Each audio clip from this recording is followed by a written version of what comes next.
All right, welcome back to Fiction Author Business School. I've got a little bit of a different kind of episode for you today. I very rarely do interviews on my podcast anymore. I used to do them a lot, in the first year or so that I was on, when I didn't really know what my podcast was supposed to be about. But now I do mostly solo episodes. Anyone who's returning will know that. I just talk about fiction writing, different aspects of it, how to do certain things. And I know that a lot of you want me to focus more on marketing. I probably will in the future, though not right away. I focus more on the writing, but if you are interested in the marketing, then this is definitely an episode that you're going to want to pay attention to. I am interviewing Dave Chesson, which I have interviewed him before, and he is talking about some changes at Amazon that they are not making public. So Dave has always been a pioneer for self-published authors, and he was one of the first people I started following once I got into the business, which was more than 10 years ago. He ran a site called Kindlepreneur, and he back then was creating lists of the best promo sites for your books and ranking them, so that authors would know what was worth their time and money and what wasn't, and what kind of results to expect. So he's always just done things to serve authors and to make the self-publishing process easier to understand, and, giving us tools throughout the years that will just make everything go a little bit more smoothly for us. So we love him, and he does a great job for us, and he does lots of great things. Well, he's also something of an expert at Amazon, and he pays attention to the algorithm and to the changes that are being made to Amazon publishing that most of us don't pay attention to. So I really want you to pay attention to this interview. He's going to tell us some really important things. Like I said, Amazon has made some sweeping changes to the way that it does its keywords for your books, and they are not making those changes public. So without Dave telling us these things, we would not know them. And without knowing them, it's going to be a lot harder to sell our books, okay? So without further ado, let's get into the interview with Dave. Hi there, aspiring fiction author. Welcome to Fiction Author Business School. Do you want to write your stories with ease and confidence? Do you find yourself Googling how to write a fiction book or how to write a character arc? Do you want to create a fiction empire, but you can't even finish the story you're currently working on, and you find yourself doubting it will even be good enough? Hi, I'm Liesl. I too have been writing stories since I was just a kid. I wanted to do something about my fiction writing dreams, but got information overload every time I looked for writing help, because there's just so much out there on the internet. I wanted confidence that I wouldn't disappoint my readers, and a plan to publish regularly. I knew the foundation of any author career, including the marketing aspect, is a stellar and well-written story, but I didn't know how to be sure that my story was solid. I went on a journey to figure out what really makes readers tick and how to incorporate those addictive elements into my story. In this podcast, you'll find specific, tactical fiction writing tips, solutions to writing more words more efficiently, and secrets to mastering your author mindset. So, put on your fuzzy slippers, grab a notebook and pen and some chocolate, and let's write some fiction. But yeah, we can just go ahead and get started. I mean, you have not been on for a little while on my podcast, so why don't you reintroduce yourself to my audience and then just kind of tell us what you're here to talk about. Sounds good. Well, I'm Dave Chesson, the founder of Kindlepreneur, as well as the founder of Publisher Rocket and the co-founder of Atticus. I've been a longtime person in the industry, I guess. I've been a consultant to major publishing companies, as well as big-time New York Times best-selling authors from across many genres, as well as subject matters. And I have had the pleasure of watching Amazon change over the years and trying to keep my finger on that pulse. And today, we're going to be talking about the new Amazon category system. And while it seems like it's an amazing thing and it's going to be easier, it's actually a ticking time bomb. And there's a lot of things authors really need to know in order to best navigate and choose categories that benefit their books. Okay, great. Yeah, well, I mean, I got to say, it was kind of funny because I heard about this, and I think I heard about it on a different podcast, and I think they were talking about a report or a post that you put out. And I was listening to it and going, it's been a while since I checked my categories. I kind of would need to do that, And then it was like the next day, I think you reached out to me and asked if you could come onto the podcast. And I was like, yes, actually, I want that for myself as well as my audience so that I can understand it better. Yeah, absolutely. It's kind of shocking what Amazon's doing. And okay, it's a shame that they're not making this information public. And it's Yeah. something that every author really needs to know, or else they're kind of shooting themselves in the foot. And in the end, I think after everybody hears about this, it just kind of sucks. There's no better way to put it than that. That just sucks. Yeah. And I mean, maybe this is a question I should wait until the end, till everybody hears what you have to say. But why do you think Amazon's doing it? If it's, I mean, is it benefiting them on their side? If it's obviously not benefiting authors much. So the best way to answer this is I'll probably start by talking about what the system used to be. Okay. And what it is now, and my belief on why they made that change. Okay. Yeah, absolutely. So back in the day, as in like maybe 6 months ago or so, at the time of this recording, Amazon had a category system that was really confusing and somewhat ridiculous. Okay. Mm-hmm. And what it was that authors would go to publish their books and they could choose their categories. But what Amazon wasn't telling authors at that time was those were not Amazon categories. They were something called a BISAC. Right. And a BISAC is an international standardization category system. And back in the day, what happened was publishing companies would make up categories. And then they would give books and they would send it over to libraries or to bookstores. And bookstores might not have a category for that. They might not have a shelf for this. And so it would be left to somebody who opens up the box to figure out where to put this book. And so a book with the category of Wiccan, the shopper might, or the bookstore might say, is that religious studies, or is that fantasy, or is that, nonfiction, fiction? Like, what do we do with this? And so because it was a logistics nightmare, the international system was created, the BISACs, so that publishers could only choose from a list of BISACs and stores could figure out based off of that where it should go in their individual store. So Amazon used to adopt this BISAC system, but it really sucked because Amazon wouldn't tell anybody that these were BISACs. And what's crazy is that there were 4,800 BISACs to choose from, but there were over 11,000 Amazon categories. Mm-hmm. So what happened was authors learned that when you go to publish your book, you would select a couple of BISACs, and then you could immediately go to the special form that Amazon does not make public. And you could go fill it out and say, hey, Amazon, I want to be in these categories, these Amazon categories. And Amazon would have a human go in and they would enter in the information and they would then put your book in those. So the authors that were savvy and knew about this, they could get their books into maybe like 5 or 10 different categories. And more importantly, know exactly what categories they're part of instead of being randomly put in things because of BISACs. Right. So recently, Amazon shifted away from the BISAC system. And now when you go to KDP and you go to select your categories, you actually see Amazon categories and you can select them. But Amazon said, hey, we'd only accept 3 categories and that's it. You get no more say. Okay, you just get 3 and you're done. And our system automatically puts you in those. The second thing they did was they said, hey, we reserve the right to remove you from categories and put you in whatever we want, which kind of sucks, but okay. Mm-hmm. I get it a little bit. And so all seem pretty well. And we're going to talk about some of the pitfalls to the system later. But for the purpose of answering that question, they went from a system that required a whole bunch of humans to interact, and more authors figured this out, and more authors were filling out that form. And as we know, Amazon has been in major cost-cutting measures. They've been really trying to increase their profit margins.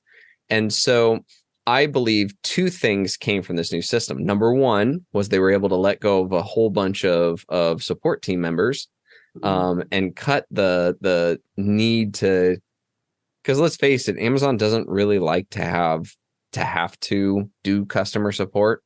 It's one of the things they really hide. And this was probably one of those things that was taking up a lot of their resources. The second thing is that it's the second thing about this is that I believe that because authors had the rights to ask for whatever they wanted, I think there were a lot of authors that abused the system. Mm-hmm. And so they were maybe putting themselves, like, for example, a long time ago, the publisher behind Harry Potter got into, shall we say, PR trouble because they had placed Harry Potter and the Sorcerer's Stone into the category of of nonfiction, orphan. So yeah, Harry Potter's an orphan, but clearly that's ridiculous. And they did that because then they were absolutely a #1 bestseller no matter what. Yeah. And so I think a lot of people were doing kind of the same thing. And Amazon was like, hey, this is killing our category system. So let's just make it that authors can choose 3 and that's it. And we reserve the right to remove them if our algorithm thinks that they shouldn't be in this. So I believe that the system was made because of those things. I do have knowledge of the people in charge of moving to this new system. And it is my belief that Amazon fired them before the project was complete. Okay. And I believe that the new category system is not going to be touched. And so the problems that exist will not be fixed. A key example of this for anybody who's like, wait, how can you say that? There are 6 categories right now inside of Amazon KDP, where if you go and you find them, it will literally say the name of the category. And then in parentheses, it will say rename. As in their programmers left a note to themselves to rename that category. And nobody renamed it. And it never and you got can still find them. Yep. One of them, just off the top of my head, is turtles.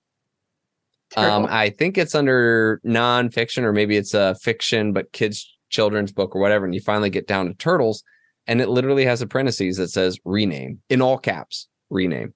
So you find these things and you're just like, come on, you're supposed to be like this technological company and you can't even put together a category system. So a couple of questions about that. You said that they can only pick 3 categories now. Are they in more than 3 categories and they can only pick 3, or are they in 3 categories total? So what can happen is you choose 3 categories. And then what we've learned from Amazon is that they're going to use your metadata and everything else about your book to try to figure out if you really should be in that category. Okay. Right. Now, if they deem that you should be in those 3 categories, Amazon may decide to put you in more. And they may do that because they say, hey, your book is doing really well in these categories. And our historical data shows that books that do well here should also be here as well. And so we've seen Amazon go and add books to like 4, 5, 6 more, categories just because. But we've also seen where if a book doesn't have metadata to support the categories they choose, then Amazon just removes them. And so your book may only be in 1 category or 2, or, they may put you into something else and you're like, whoa, I did not ask for that. And that is not my book. How dare you? One of the big things that we learned, one of the big things that trigger Amazon to keep you in or to remove you is the keywords that you choose. We found through experiment as well as through data collection that there are a bunch of keywords that help Amazon to say, oh, yeah, that book should be in this category because clearly the words that the author's using to describe fit this category. And so one of the things that we added in Publisher Rocket in our category feature is that if you find a category that you like, you can click a button, you can see a list of all of the top keywords for that category. And we now recommend to authors that when you go to fill in your 7 Kindle keyword boxes, right? Those 7 Kindle keyword boxes you can put in 50 characters inside of each. We recommend that you reserve 2 of those boxes to put in keywords that fit for your 3 categories. So choose like 2 or 3 words from each of your 3, put it in those 2 boxes, which you should be able to fit. And that's more than enough to convince Amazon that, okay, we'll keep this book in there. This is kind of like, for example, let's say, you wrote a book on let's say sci-fi military. Okay. Like it's a sci-fi military book, but it's also like a book about, say, a space marine who's in love with a woman back on Earth and he's fighting for the ability to come home to her. So yes, it is sci-fi military, but there's also a romance component to it. Well, if you filled out all your keywords focusing on the sci-fi military aspects, like space invasion, intergalactic battles, battle cruisers, space marines, blah, blah, blah. And you forget to put some of the romantic component to it. And yet you select a category which shows like, sci-fi romance. Amazon will remove you from it because you didn't speak or talk about romance enough for them to say that the book should be in there. And so a lot of authors are finding themselves choosing 3 and 3 days later looking it up and finding out that they're in none of their categories. They're not in there. Mm-hmm. So if you get removed, or if it puts you in a category that does not fit your book, is there a way to appeal it? No, they do not allow you to communicate with them anymore. But what you can do is that if you find out, so for everybody listening, if you have published a book, I recommend if you don't have Publish a Rocket, there's a free tool out there. You can it's like Nerdy Book Girl category finder. If you type that into Google, you'll find it. You can put your ASIN number in there and you can see what currently Amazon's actually listing your book as. Okay, so you can check your categories. And if those categories are not the ones that you requested, or you don't like them, or you want to change them, you can go in your KDP. And I recommend, again, reselecting the 3 that you chose, and then going in and changing your keywords. So 2 of those 7 blocks to truly tell Amazon, hey, Amazon, I really should be in these categories. Have you found that doing that, it will work to get them into the right categories after a time? Generally, yes. Okay. It's not all the time. Sometimes Amazon, like if Amazon's collected enough data, or you've done this before, or something of that matter, they'll still, they can still basically stick to their ways. Yeah. But we've seen that especially with newer books, that you have that ability to grab their attention and kind of shake them a little bit and be like, no, put me back in this. So I think it's very important for authors to identify that as soon as possible and then take action on it. Okay. Yeah. Good to know. And let's talk about the metadata a little bit more, because I mean, do you recommend then that people, you know how some people will like keyword stuff their titles? They'll put in the title and then be like a thrilling, terrifying journey of a, murder mystery with detective, you know what I mean? And people have looked down on that before and said, don't keyword stuff like that. But with something like that, either on their book somewhere, or like actually putting it in their manuscript or on their title page or somewhere on the KDP dashboard, would that help? Well, let's be clear. It definitely helps with Amazon's algorithm. Okay. Having particular words in there does boost their ability to believe, like those words in your subtitle and title have more power than the 7 Kindle keywords. So do keep that in mind. However, though, I think that there's a really good balance between convincing Amazon and also just making a better representation. So, for example, especially in fiction, I think it's important for authors to help readers understand what kind of genre this is. So, for example, I'm a huge lit RPG fan. I love lit RPG. I read a whole bunch of it. But there's nothing you can put on a cover that tells me this is specifically lit RPG. And for anybody who's never heard of it, literature role-playing games, okay? Generally speaking, there's a lot of different flavors of it. I love lit RPG Cultivation Dungeon. That's my favorite term. But for me, what that means is that this is where somebody is in a video game and that they level up as they beat more characters. They have hit points, they have mana, they get all these points every time they kill a bad guy. The points, add up, and then they cultivate and they get the next level, right? There's nothing you can put on the cover that helps me to know that. Every cover of a lit RPG book looks like a fantasy book. That's it. And that's fine because that's what they are. So it's incredibly important for somebody like me who loves lit RPG cultivation to understand that that particular book is a lit RPG cultivation. And so I tell, especially like newer authors, hey, choose your title that fits kind of your genre, Dungeon Madness. Okay. And then in your subtitle, say an epic lit RPG cultivation adventure. Now, are you stuffing words in there? To an extent, yes, but you were helping me, the shopper, have a better experience. And I think that's where it's a phenomenal play that is best for the market. And at the same time, strongly indicates what kind of book you are for both Amazon and the shopper. And I think that's wonderful. Okay. Shifting over to nonfiction. Yes, there's technically word stuffing. However, though, anybody who is in marketing, especially in sales copy, will tell you the best way to reach your audience is to use their language. Okay. Mm-hmm. So Yes. if you're writing a book on like how to cure back problems and your market constantly says like sharp lower back, acute pain. All right. Well, that's the pain point. That's how I describe the pain I have. Mm-hmm. The solution is I want instant relief. And the amplifier, is that immediately. So immediately relieve that sharp lower back pain in less than 3 minutes. Now, again, I just made that up on the spot, but notice that if the title was back pain, shall we say back pain destroyer, or whatever, something kind of cool, like catchy. Okay, got Mm-hmm. it. But the subtitle tells me exactly what the pain point is, who this is for, and how, I can benefit from this.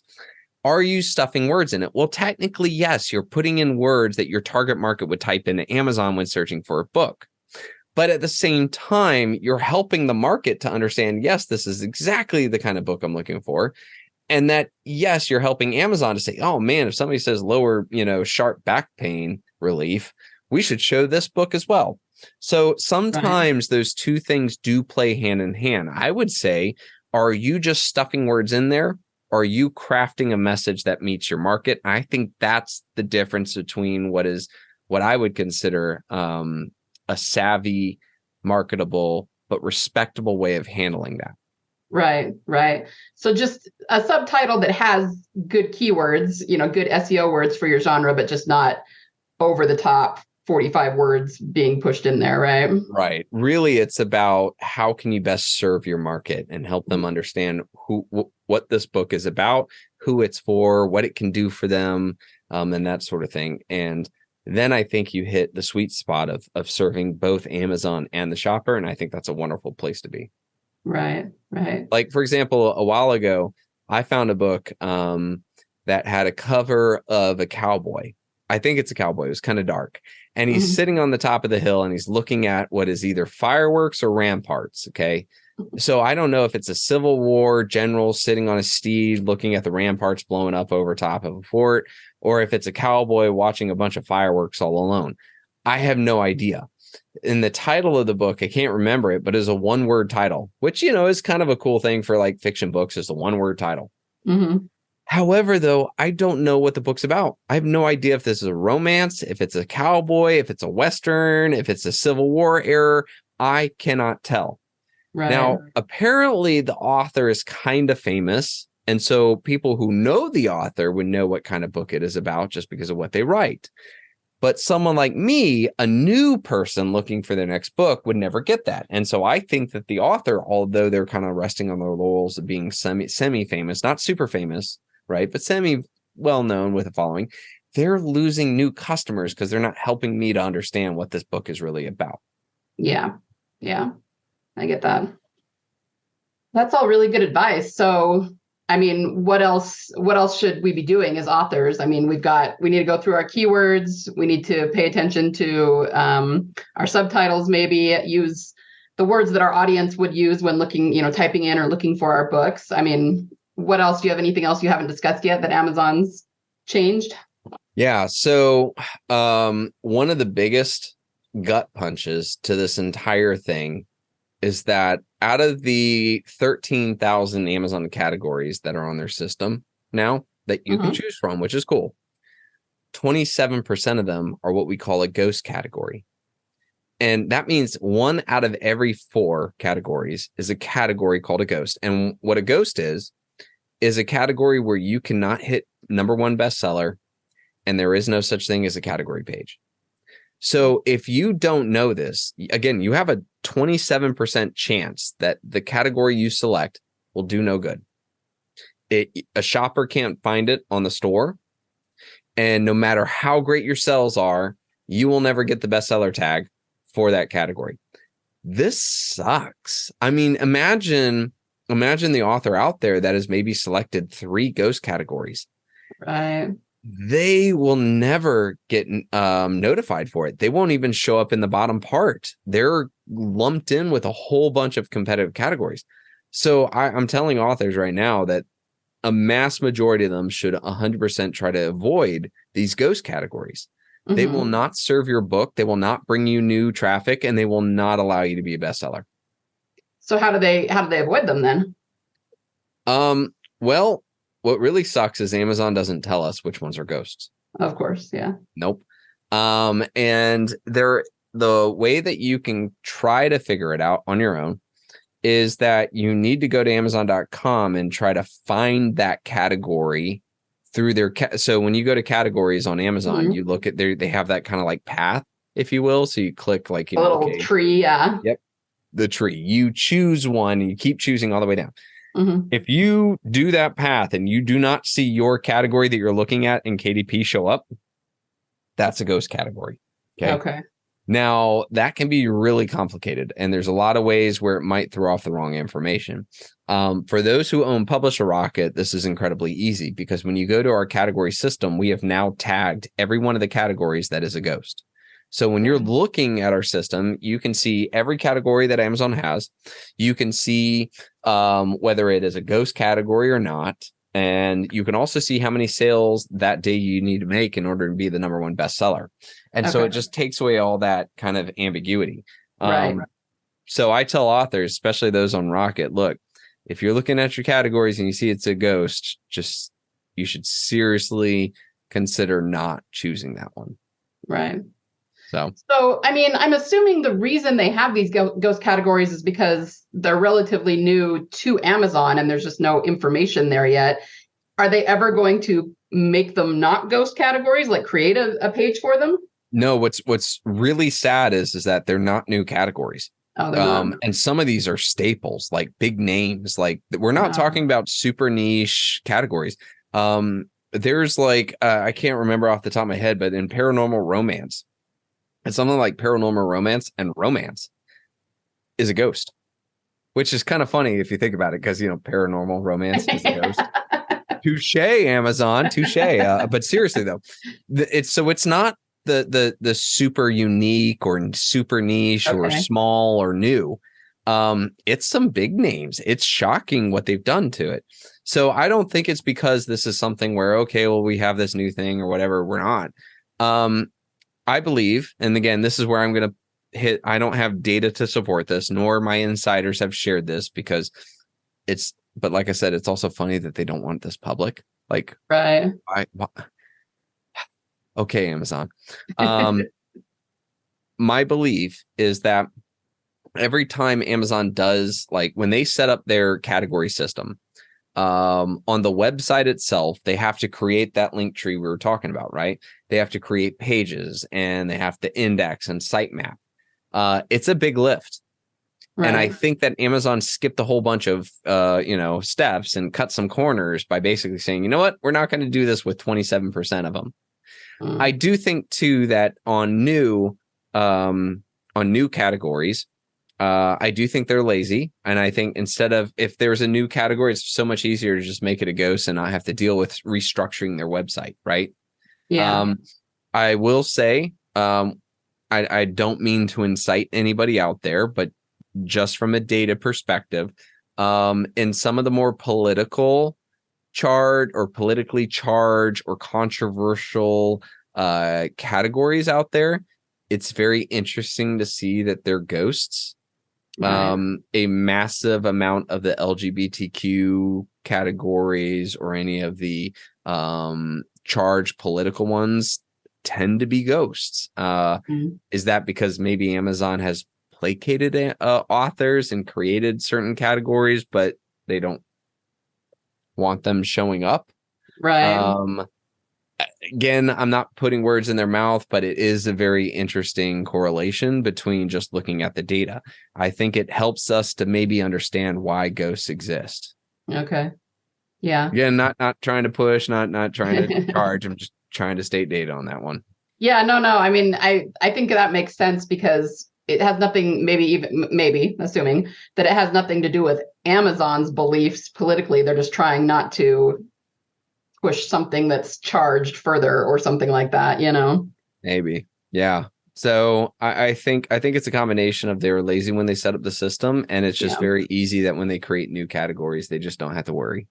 They don't have to put extra effort to change up the site map and the indexing and the website structure and things like that. They just, okay, there it is. You can select it. You would think, as big as AI has become in the last few years, that they would be able to figure out how to get a robot to do it for them or something. I mean, do you think that there's anything we could do to change it? They're not letting us communicate with them, but you would think if authors threw a big enough tantrum at them that they would maybe do something about it. But is there even any way to do that? Well, I used to think that Amazon just doesn't give a rip and doesn't listen. And then a while ago, there was that big massive push about book readers reading a book and then returning it, right? And one of the organizations for books like really spearheaded that charge, and they got Amazon to change it. So before that, I would have said, no, there's no way, like Amazon, in all the years that I have worked with Amazon, I've never seen them take input and actually do something. But on that particular case, that makes sense. Now, granted, one way to best understand Amazon is I constantly say that, hey, ask yourself what makes Amazon more money. Right. So in that particular case, Amazon was like, yeah, if that person read the book, we should keep the money. So I'm kind of one of the, there's a lot of times where authors like, this is unfair to us. And I'm like, Amazon's not going to do anything unless that makes them more money. So, them so you would have to come up with an argument that is beneficial to them. Right. It's a cost-based analysis, like, hey, how much would it cost me to redesign and create this AI system that could run amok and cause problems on our sales compared to just making authors happy? Right. I would not bet on that horse. Yeah. And again, I haven't looked, so I don't know which ones are the ghosts, and I have no idea if any of them are the ones I write in, but something like paranormal romance, that's a huge genre. You would think if the authors would get together, they might be able to make something happen, but I don't know. I don't see it. The fact that they have categories that literally say rename and they haven't fixed it, I really don't think they want to spend any more resources on this project. I don't think they're going to go back just to, make authors happy when it probably doesn't make them more money. Yeah. It's a sad reality, but it is. Yeah. But it's not like it's anything different than we've come to expect from Amazon. Yeah, pretty much. Like I said, this was a novel idea, but to throw in these ghost categories is just ridiculous. Another thing too that's come out of the category system that I think is important for authors to understand is there's also a significant number of categories that are duplicates. Okay. Now, authors don't have to worry too much about duplicates, because if you do select a category that has a duplicate, the duplicates of it out there will just gray out and you can't select them. So you don't have to worry about, oh no, I selected 2 duplicates, which really means I get 1. 2 of my choices are gone and I only have 1. Nope, they stop you from doing that. However, though, I do tell people that choosing a duplicate is actually a good thing. And we mark every one of the duplicates in Publisher Rocket. So you can go in there, you can see the duplicate tag, and you can hover over it and then see all the other categories that it's connected to. The reason why this is a really good strategy is that if you, you have the category chain, right? So it's like, let's say it's ebook, fiction, sci-fi, military, or science fiction and fantasy, science fiction, alien invasion, right? Each one of those is a part of the chain. If, say, alien invasion in that chain is a duplicate of fiction, literature, science fiction, and alien, and then it's a duplicate of another chain, what ends up happening is that everybody who chose one of those 3 categories, they're all in the same alien invasion connection. They're all a part of the one. However, though, if your sales increase beyond just alien invasion, you can rank in the category, in the subcategory above it, in all 3. So you have a chance. You may have selected this the genre of science fiction and fantasy, and you might do really good in literary fiction and get a bestseller tag in literary fiction, even though you didn't select it. So I know that sounds confusing to kind of say over the airways. A way for authors to understand this is selecting a duplicate allows you to have more chances to show up in more pages and to have more chances at getting a bestseller. So I recommend to people, hey, If you see a duplicate, that's not a bad thing to consider. If that really fits your book, yeehaw. Like, Yeah. that's awesome. Yeah. Good to know. Good to know. All right. Well, is there anything else that we need to know? Anything surrounding this that we haven't talked about yet? No, so just kind of in recap, because I know that's a lot of information. When you go to select your categories, you get 3 choices. And the first thing I tell authors is make sure that one of your choices is not a ghost category. The second recommendation I give to authors is, hey, if one of your possible options is a duplicate, that's a good thing. Don't run away from those. That's actually pretty cool. Right. And finally, once you've selected your 3, go ahead and collect really good keywords that fit for that category and use 2 of the 7 boxes so as to make sure that you stay in those categories that you selected. If you do those 3 things, you will be far and ahead of 99% of the authors out there, because most don't know this. Most are selecting ghost categories and they don't even know what that is. Many are, if they realize there's duplicates, they're avoiding them. And a lot of authors just select their categories and they leave it up to Amazon's algorithm to throw them into whatever they want. With this knowledge, you can take control of that. You can ensure you've selected the best categories and you can ensure that you stay there. Right. Okay. Yeah, good to know. I'll definitely be going through mine. So I will definitely link up, put a link to Publisher Rocket in the show notes, because I already have it. It's a great tool that allows everyone to really kind of shortcut a lot of this stuff. Is there any other pages or links that you would like me to put in that would help people out with this? Yeah, I have an article on how to choose categories. And it helps to really walk through a lot of the things we discussed and kind of gives people a step-by-step. I think that would be a phenomenal article, especially for those that maybe are driving and hearing this and they want to recap. That would be a great thing to go to and follow step-by-step. I can't recommend that enough. Okay. Yeah, I'll have you send me the URL for that and I'll put that in the show notes as well. That sounds good. Okay. Great. Well, thank you so much for being here and for doing all of this for us. I mean, if you didn't, then nobody would have any idea that this was even going on. So I'm really glad that you're here to research this stuff for us and let us know. No worries. Like I said, it's Amazon has been wild over the years. They've never really made it easy for us exactly. Right. But I've also jokingly said, like, if Amazon made it easy, I might not have a job. No, yeah, job my books would do better for though. Sure. So, I'll take that. All right. Well, thanks again for being here. Any last words before we sign off? No, just like I said, check those categories, see what they put you in, and take those actions and start really benefiting from them. And again, thank you so much for having me on. Oh, yeah, of course. I love having you on. Have a good night. Thank you. You too. Okay, I hope you guys liked that interview. I just wanted to come back here on the end and say a couple more things. Thank you again so much to Dave for sharing that for us.